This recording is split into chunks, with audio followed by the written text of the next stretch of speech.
to put ourselves in the space of completion. All right. So with this, let's move on and let's enter into our next session, where we are going to be learning more about the science of completion and how to apply the science of completion to overcome all the karma that we have. Yes, we're going to learn about the very biology of karma. Biology or agamya karma is the source which can be replenished. The source, but not in its pure form, which is replenished again and again, is a resource. Biology is not pure consciousness. It is the source which needs to be replenished again and again. Biology or agamya karma is the thoughts, words, and deeds collected after coming down to planet Earth. A single thought can change the chemistry of your body. The body is again and again created only by your thoughts. Unclutching can clean and melt all the karmas, the toxins in your biomemory.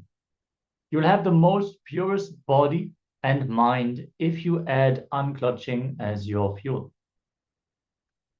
Different thoughts are continuously flowing in you. One may be related to pain or painful experiences. Another one may be related to joy or a joyful experience. The next one may be related to joy, but you think of it as pain. It is referred to as JP on the chart, joyful experience, painful impression. We're going to project a chart where you can see about how what is the nature of the mind. Similarly, you may have a thought that is related to a painful experience, but you think of it as joy. Yes. Here's the reference diagram. You can see the independent thoughts that are happening and how we are creating a joy shaft or a pain shaft, depending on what experiences we remember at any given moment. All these thoughts happen independently of each other. But when we are in a mood, in a joyful mood, we tend to remember all the joyful memories or the painful memories that we experienced at joyful. And then when we are in a painful mood, or in a depression, or we are sad for whatever reason, we tend to remember all the painful memories, all the joyful experiences which we now remember as painful due to our cognitions about these incidents. We create a shaft. It means we connect all these incidents and tell, okay, this is how my life has been. For example, you may have had instances of knee pain, and this has been going on over the last few years, and you say, oh, for years I had knee pain. But you deny all the instances where the knee pain was not there. You just remember the instances where the pain has happened, and you connect all these instances into a pain shaft, saying, okay, throughout this time I had this pain.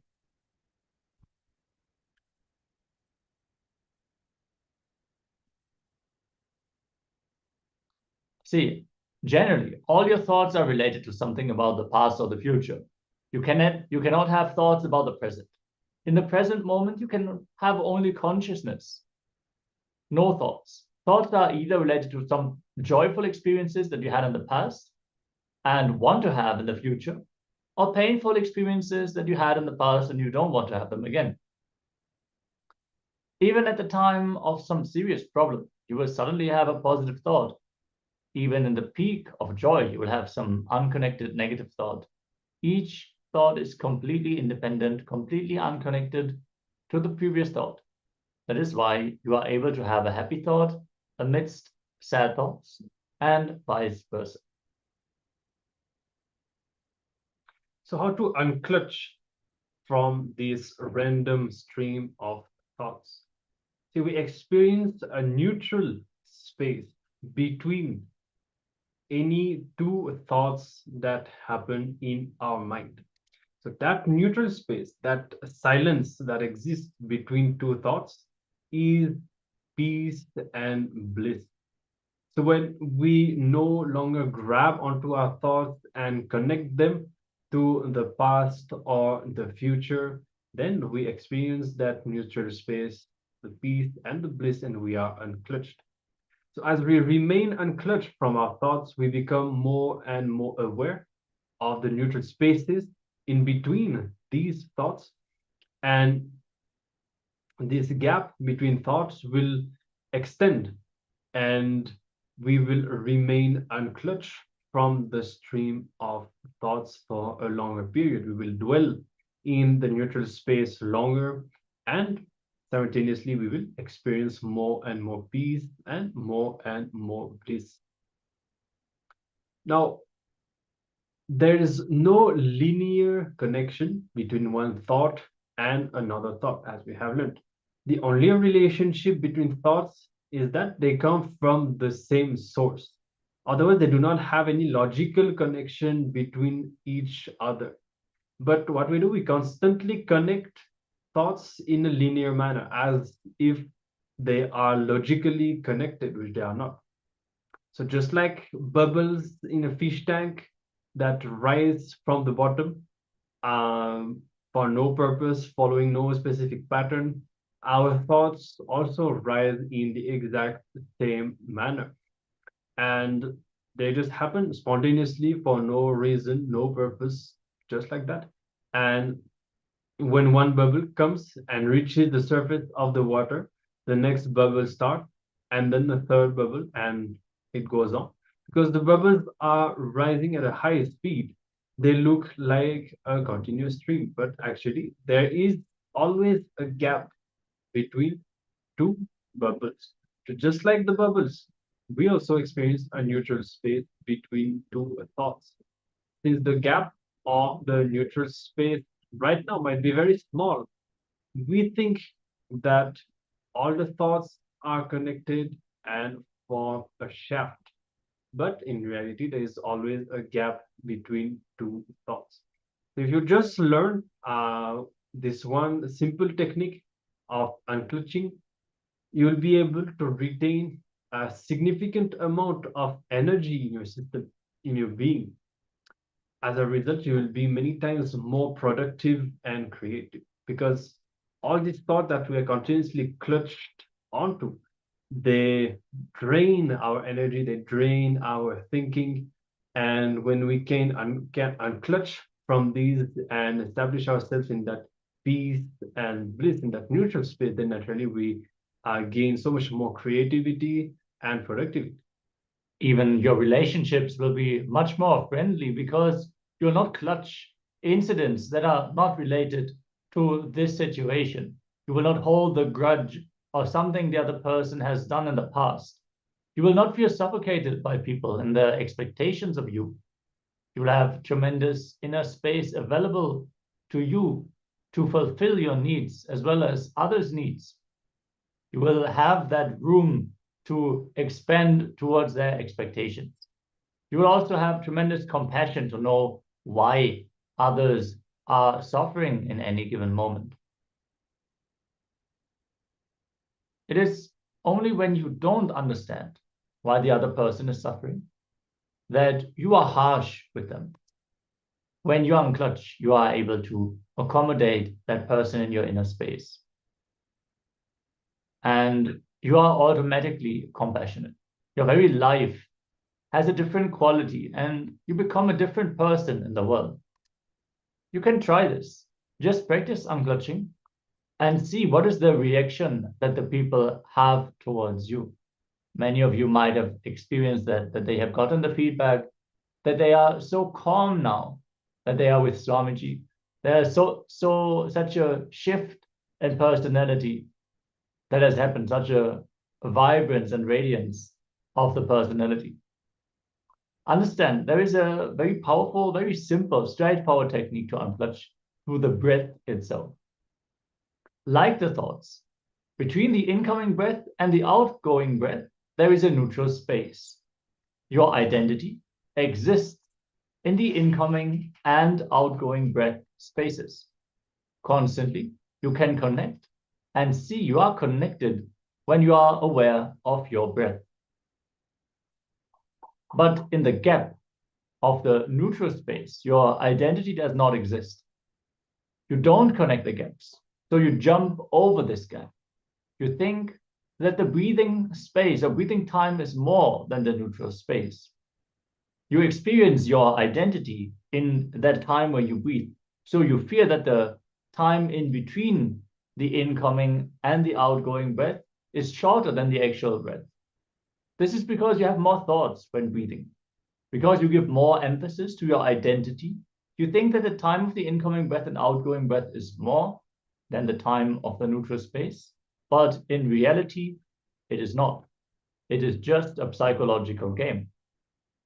Actually, there's a vast space in between each and every thought. Between each and every breath, there is the neutral zone, which transcends time, which actually leads you beyond time. So with this, let us now, as we scratch the surface, dive deeper into the cosmic truths and we listen to Swamiji as he gives us the technique to unbridge. Sense, keep in the awareness. This is the first sloka, first sutra. The second, at the start of sneezing, during fright, in anxiety, above a chasm, flying in battle, in extreme curiosity, at the beginning of the hunger, at the end of the hunger, I may add one more word, when cop stops you. Be uninterruptedly aware. Because Mahadeva is talking about the situations which was there in his time, we can add one or two more, which really takes you away, shakes you. Please be uninterruptedly aware during all these moments and realize the truth. Let me now come up and bring the science behind this sutra, the rationality behind this sutra. See, the sneezing or hunger or escaping from a fear, from the place, means your body is filled with adrenaline. All these movements are involuntary, not under your logic or control. It means your whole being is involved. Whatever you know as you, everything is involved. Everything is involved. Understand, in those moments, if you can be aware, suddenly the unclutching will happen. There are only two traditions in the whole world. The whole spirituality can be classified as two traditions. The traditions which gradually leads you to enlightenment, and the traditions which gives you the straight experience of enlightenment, the sudden experience. The Tantra, the Shaivite system, the teachings of Shiva, the more techniques he gives for sudden enlightenment. That is why he is so practical. That is why his book has not become popular. Anything which is practical will never become popular, please understand. Because practical means you need to do something. Practical means you need to be doing straight away things which you can't afford to. Understand? Everybody wants to talk about weather because they don't need to do anything. Everybody wants to talk about weather. Why? They can't do anything and they don't need to do anything. But start talking about things in which they can contribute some way, they can do some way, they can alter. Then nobody wants to listen. Then nobody wants to talk. The difficulty is the practical things are not marketable. Here, Mahadeva is giving a very powerful, practical technique. Every day you are going to face hunger, hope. Because many people make eating as a routine. They don't wait for hunger to happen in the system. One more important thing we should know. Hunger does not happen from navel center. Hunger happens from throat center. We never allow or we never have that awareness even to see from where that hunger starts originating. We are made to believe it starts from the navel, and the moment you see little uneasiness, you start thinking only from navel it comes. No. The first subtle signal starts from throat center, Vishuddhi. That is the place where the feeling starts the moment energy goes down. See, if the first layer energy is coming down to the reserve level, this is the place like a fuel meter. If you want to open the second level energy also, only you have to work on Vishuddhi. If the first level energy is coming down to the reserve level also, the signal will be given here only. But we are not that sensitive to see the signal. Maybe you can try fasting for one day. Surely we won't die fasting one day. If we are really healthy. And of course, better let me put a disclaimer here itself. Consult your doctor. Now I have to have a disclaimer. Ask your doctor if enlightenment is right for you before you start practicing.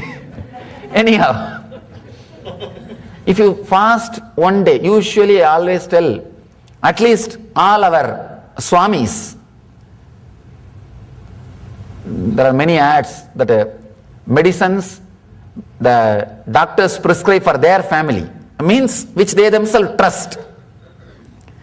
This is the technique I myself trust. That is why I prescribe for my family. All our swamis, I tell them to practice this technique once 15 days.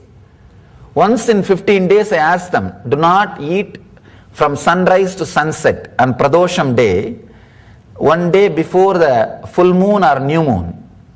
I tell them, do not eat. There are so many other reasons for it. Because that is the day, very easily the cleansing will happen. Physical and the engram level. Both. You can try the next Pradosham, one day before the full moon or new moon day. Now we will be having the full moon day Pradosham. Just now new moon was over. So full moon day Pradosham we will be having. One day before. It may be 23rd, I think. Try. Do not eat and do not drink also. I have seen people drinking 3 liter milk and 10 banana saying today is fasting. No Swamiji, today I am fasting. Means what? 3 liter milk nicely boiled and reduced to half a liter and just 10 bananas. And sometime some other snacks, if you go somewhere outside here and there. Anyhow, not that fasting, no eating and no drinking. You may take little water, that's all. Just sit whole day with awareness where the hunger starts. Where the hunger starts. See throughout the hunger rising in your system, then you will have irritation and all kinds of low mood thoughts. What nonsense I am doing, I am feeling hungry and you are not giving food. All this conflict, that is the initial thing will happen. Then slowly it will turn, the number of thoughts will come down. And slowly you will see the intensity, the power of thoughts over you will come down. And I tell you, 12 hours is a too long time. At least one glimpse of silence you will experience.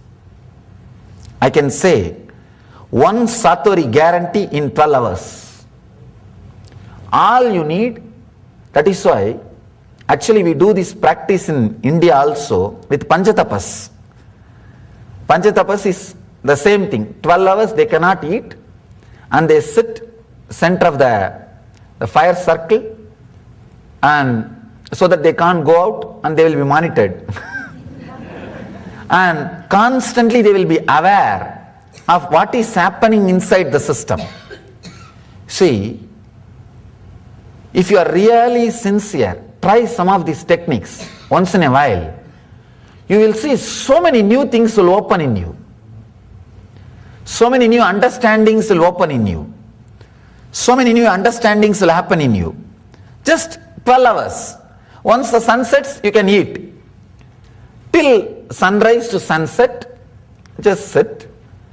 Do not be watching TV. Then your whole awareness will be in the TV, not in the what is happening inside your system. Not only you should be hungry, you should not be entertaining yourself in some other engagement, some other distraction. You should be aware completely whatever is happening inside your system.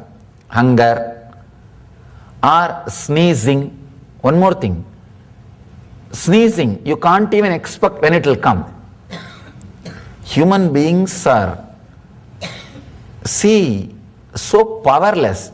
You can neither will a sneeze nor you can stop a sneeze. You can't will and you can't stop. Try your best. Many people doesn't want people to see the face, the different movements the face is taking. They call it Ashtavakra. All the 8 turnings the face is taking. And they will try their best to cover or whatever you may be doing, but you can't stop. When next time you are about to sneeze, don't get ready to say God bless you. Be prepared. You will see God blesses you. That moment can be used. Be aware. Just close your eyes. Be aware and see how it is raising. How your whole body is getting prepared. Understand? In a strong sneeze, one moment your mind stops. That is why using snuff is become an addiction habit. Or you know, when you use the snuff powder, you will sneeze. That gives you sort of a relief. It gives you a glimpse of that settlement, a no mind state, one moment. That is why using snuff powder is deeper addictive habit than smoking. This is worst habit than smoking because it gives you a big relief. You are again and again inspired to have that taste. Have that taste. Don't use snuff powder. Whenever next time you are about to sneeze, just witness. Just create a distance. Close your eyes and just see how it gets created. It's rolling in your system and coming to the peak. Your whole being is now squeezed and tuck. The release happens. The whole pressure building and that big relief in that gap, you will see a deep sense of relaxation. If it is consciously experienced, just by remembering the sneezing, you will be able to get back to that silence. Understand? Sneezing will become like a key. When you have had that one moment's silence with awareness during the sneezing or the adrenaline release, here he says, Mahadeva says beautifully, during the fright, in anxiety, above a chasm, flying in battle. Flying in battle means what? When you get a voice from the kitchen, honey, and just be aware.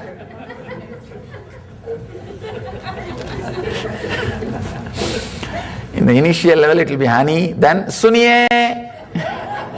In Hindi, suniye means listen. Anyhow, flying in battle, when the adrenaline release happens, when Swadhisthana is awakened, when Swadhisthana is shaken, in extreme curiosity, that so many times will happen in our life. Extreme curiosity means you are waiting for some important person to come. You have never seen him, but you heard so much about him.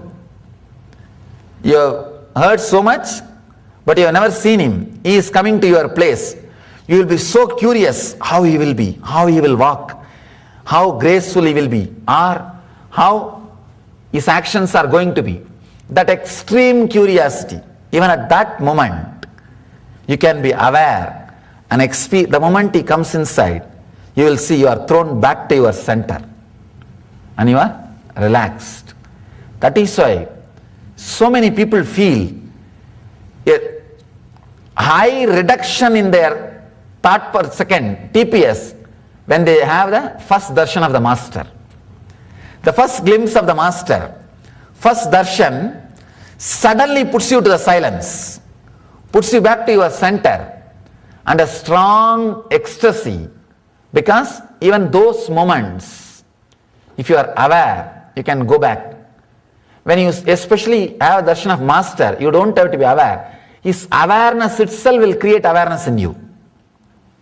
His awareness creates fire in you. That's why you are thrown back to your center. At the beginning of the hunger, at the end of the hunger, one more thing,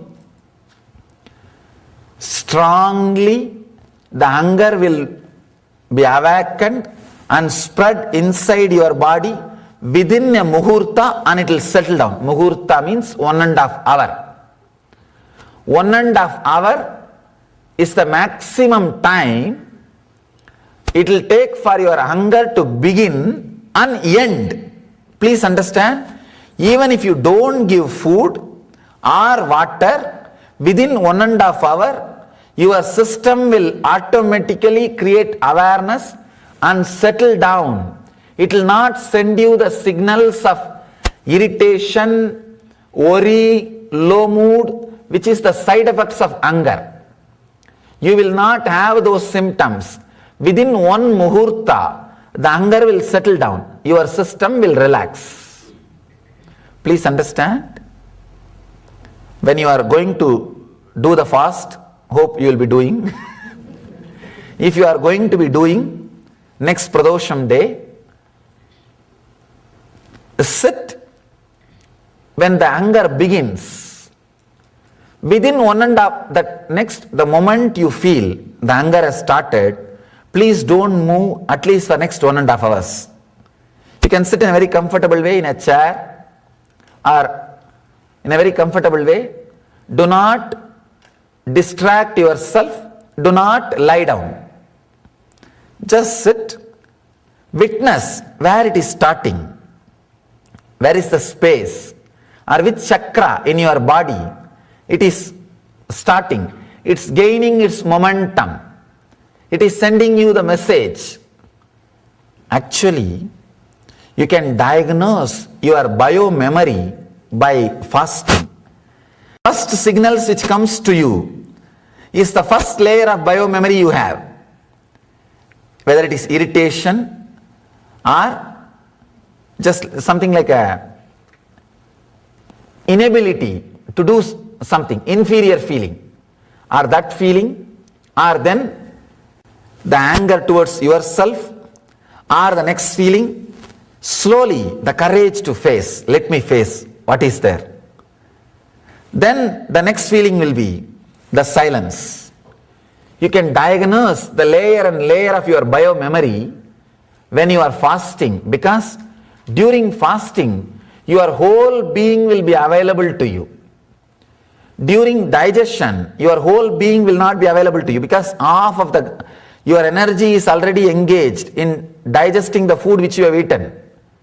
So even while you mobilize all the people who are living with you, all the family members, half the crowd will not be there because they are busy with the other work. But when you are fasting, all the fellows will be at your disposal. They will all be sitting in front of you and listening to you, waiting for your words with the awareness. Just witness that 1.5 hours. See how the hunger is gaining the momentum, going to the peak and slowly falling into the silence. Same way, whenever the adrenaline release happens, or when you are curious extremely for some experience, or during the sneezing, all these moments be uninterruptedly aware. Today, Mahadeva is giving 2 different techniques, but the same message. The first technique is be aware of your conscious movements, like seeing, touching. If you are touching somebody, just see how many square centimeter area of your body is touching that person. Be aware, alive only is those few square centimeters. All other parts of the body, forget about it. Just forget. Be alive only in that part, that few square centimeters. Suddenly you will see that part has become alive intensely. Any part of your body, if it becomes intensely alive just by your awareness, that will lead to higher consciousness. If it becomes alive by external experience, it will lead you to dullness. That is why the 10th sweet will not be so tasty, because the sweet comes by external object. The life, the tongue comes to life by the external object touching it. If the same tongue comes to life by the awareness, you will see it leads to higher consciousness. So, first step is being aware in conscious actions. Second step is being aware in involuntary actions. These are the 2 powerful methods Mahadeva is giving for sudden enlightenment. Means catching the glimpse suddenly, catching the thread, catching the truth, catching the core suddenly. So, of course, you will be able to practice this technique only when sneezing happens, only when anxiety happens, only when extreme curiosity happens.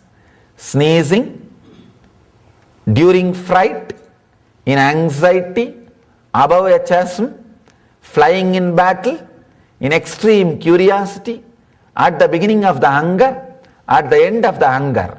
These are the situations. Use, be aware and catch the truth, the glimpse and experience. Let you all experience, achieve and radiate the eternal bliss, Nityananda. Thank you. स्वभावचिन्मयानन्दं कृपापूर्णं जगत्पतिं हरिषड्वर्गजेतारं नित्यानन्दगुरुं भजे। स्वभावचिन्मयानन्दं कृपापूर्णं जगत्पतिं हरिषड्वर्गजेतारं नित्यानन्दगुरुं भजे। स्वभावचिन्मयानन्दं कृपापूर्णं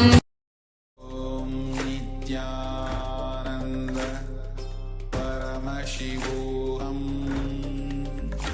Om Nityananda Paramashivoham.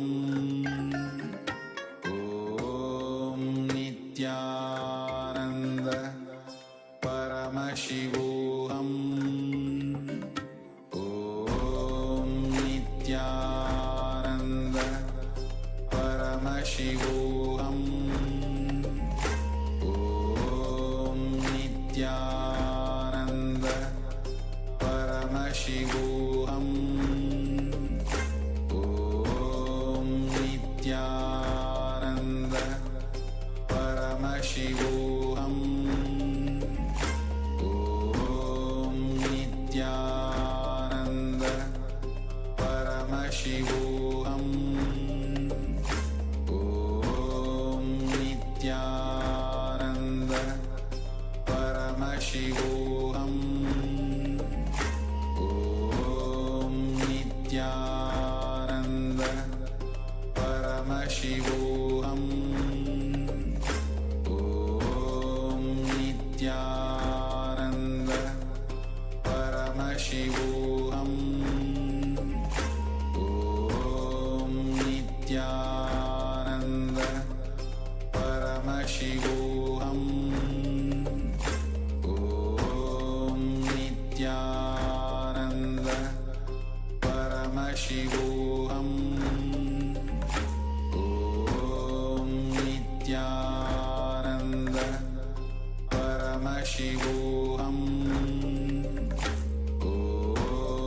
Nityananda Paramashivoham Om Nityananda Paramashivoham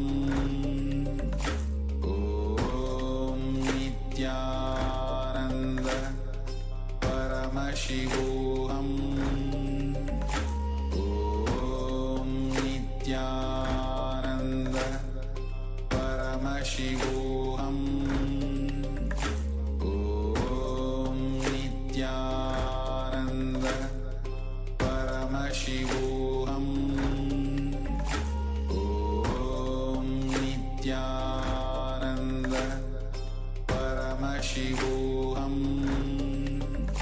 Om Nityananda Paramashivoham Om Nityananda Paramashivoham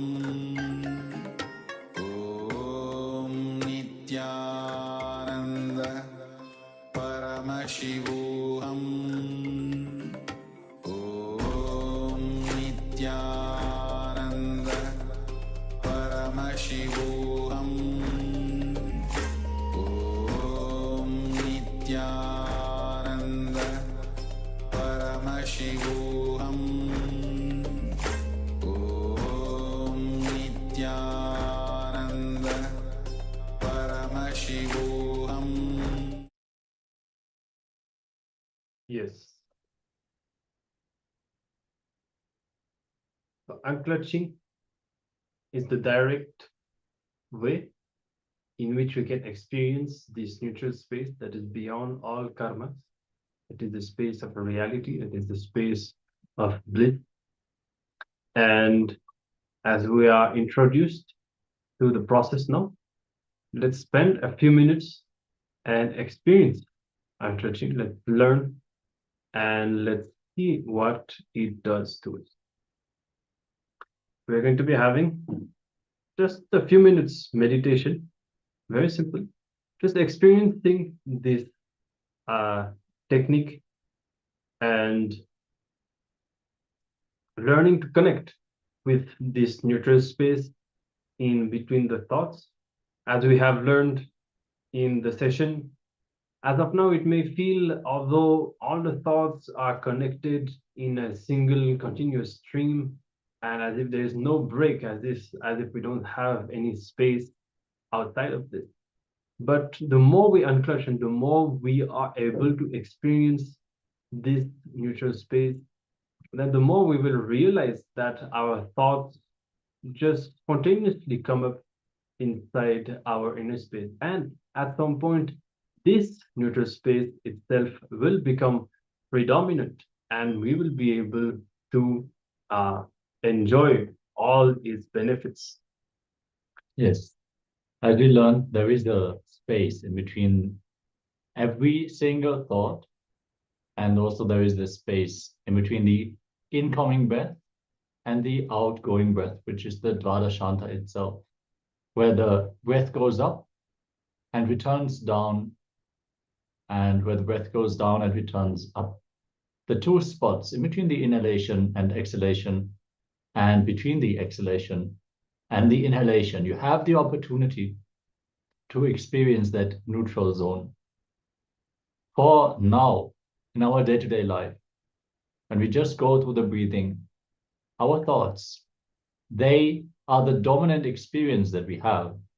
We fear that the time when our identity is alive, that is what we experience as ourselves, while in reality we are the pure consciousness which resides in this neutral zone, completely unclutched from any of the happenings inside and outside, completely unclutched from this body, from our relationships, from any of the karma that we experience, any of the things that drive us to strive for them, any things that drive us to get rid of something.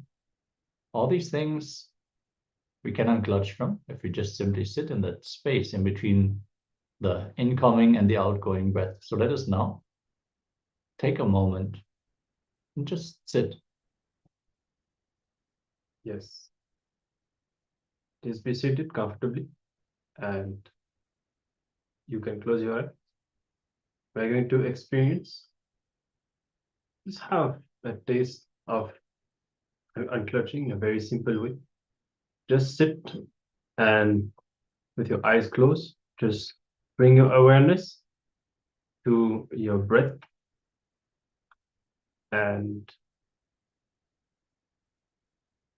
as you bring awareness to your breath, to your inner space, witness all the thoughts happening inside and unclutch.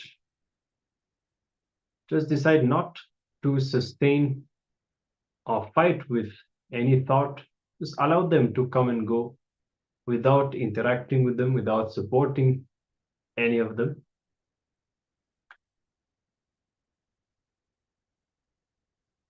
Unclutch from every thought, either positive or negative, one by one. Witness how the space of unclutching becomes stronger and longer. Continue to unclutch from all the happenings. Whenever you see that you become entangled with any thought, you are caught in engaging with the thoughts, with the internal happenings, again, come back to the space of unclutching. Again and again, continuously unclutching, again and again. And experience the neutral space.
Yes.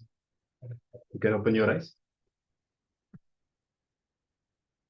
This technique of unclutching is one of the greatest tools, one of the greatest assets that we can gain, that help us to cope with every life situation, that help us to handle ourselves.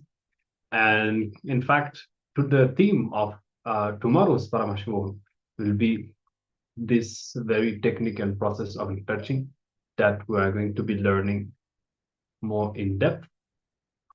We hope that you had a strong glimpse of it today, that you're able to see how so many times in our lives we miss completely having awareness to ourselves, and we miss catching ourselves, and we miss seeing what kind of an inner space are we in right now.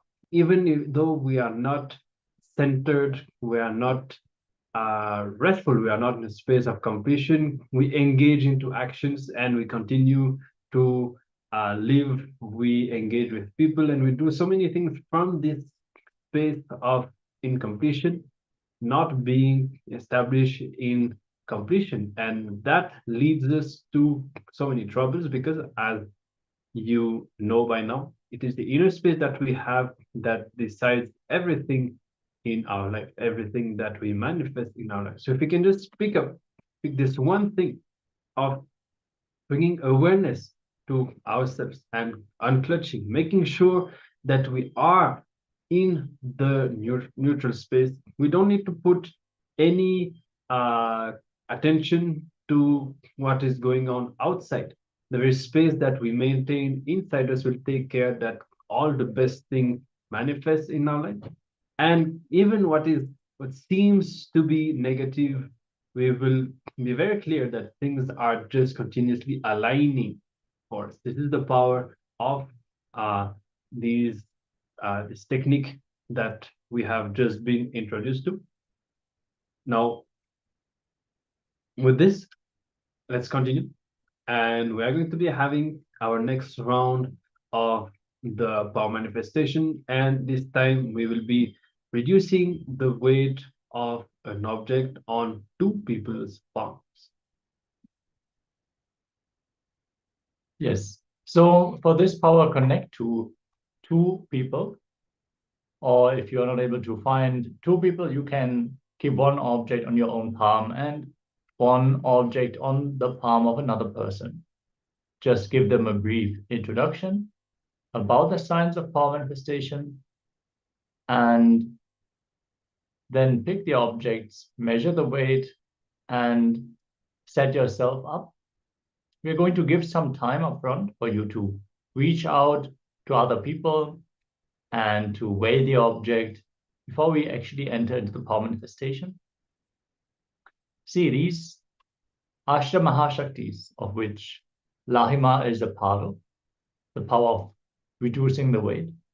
These are the great powers that have been expressed by the great beings of the Puranas and Itihasas, the great heroes, simply through the initiation of the Supreme Font of Hinduism and your decision to sit and make yourself available as a channel, you can manifest these great powers as the Shakti without any effort on your side. And these powers are most useful because so many things can be performed just by reducing the weight of an object, increasing the size of an object, just like Hanuman simply just crossed over the ocean to Lanka from India by using the Ashtamahashaktis. Just like that, all these great possibilities open up in us simply through the feeling connection. As Hanuman was deeply devoted to Lord Rama, we carry that same simple but powerful devotion, that straight, simple obedience to the Guru. When we have that kind of feeling connection where we understand that, okay, this is what needs to be done now. Let me be aligned. Simply all these